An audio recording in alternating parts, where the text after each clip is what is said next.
Exatamente. Agora, eu pego o rabicho disso que se disse aqui agora para fazer uma outra pergunta ao Astorga, no seguinte sentido, que é uma pergunta mais relacionada propriamente à filosofia da linguagem, mas que também passa pela gramática, já que a gramática trata da forma da língua, ou seja, ela é a normatização de algo anterior, que é essa forma que nós distinguimos aqui, que é o seguinte: qual a relação que nós poderíamos identificar como talvez a mais importante entre a voz e o conceito mental? Ou seja, aquilo que pronunciamos vocalicamente com sentido e, portanto, com intenção, porque não há como dissociar um sentido atribuído a alguma coisa, qualquer que seja, da intenção de atribuí-lo. Então, eu lhe pergunto, o que seria interessante acrescentar nesse sentido da relação de voz, palavra escrita, conceito mental? Eu diria que pelo menos um par de ideias fundamentais no Tratado sobre a Interpretação de Aristóteles. Que, digamos, é sempre útil ter em mente, que eu acho que dão uma boa explicação a isso, né? Quando nós dizemos que a língua tem uma forma, não estou querendo contradizer Aristóteles, quando ele dizia que na relação entre o sopro de voz, digamos assim, e o significado, né, a matéria é o sopro de voz e a forma é o conceito, significado, né? A palavra só existe propriamente quando ela tem um significado. Extrair o significado de uma palavra é destruí-la, né? Por isso é até interessante que normalmente nós dizemos em português tal palavra não existe, quando isso é apenas um som inventado, e no inglês é até bastante interessante como eles dizem quando uma palavra, eles dizem isto não é uma palavra. It's not a word. It's not a word. Exatamente. Eles dizem tal coisa não é uma palavra. Ou seja, é um sopro de voz. Claro.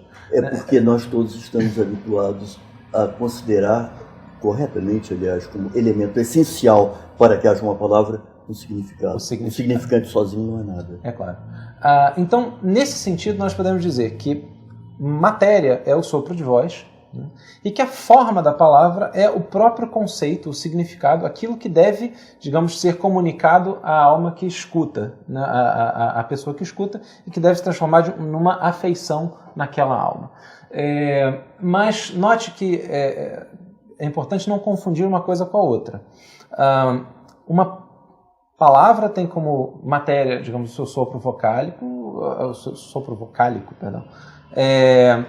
e como forma um conceito, assim como uma frase também vai ter como sua forma um conceito que, de certa maneira, será uma unidade composta de conceitos, assim como um texto também terá um sentido geral, um significado geral, que será uma articulação de conceitos vista sob a razão de certa unidade. Mas não confundamos isso com o que a gente quis descrever como a estrutura de uma língua, porque nesse sentido que a gente está dizendo que é forma, na realidade, a própria estrutura que possibilita digamos assim, é o próprio pressuposto que possibilita a fusão entre significado e palavra, mesmo porque nós temos... A estrutura, vamos dizer assim, é o horizonte possibilitante de que as palavras adquiram significado, tal qual conformação. Sem uma estrutura, as palavras estarão naquilo que o Carlos Drummond de Andrade, com rara felicidade, chamou de estado de dicionário.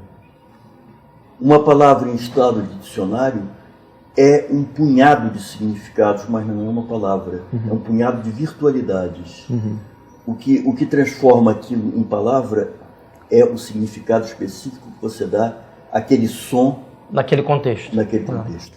E não só diferenciando entre os vários conceitos que estão no horizonte de possibilidades do dicionário, mas também aí percebe-se o que é uma língua em contraste com outra língua. Por exemplo, há sopros vocálicos iguais que em línguas diferentes significam coisas diferentes.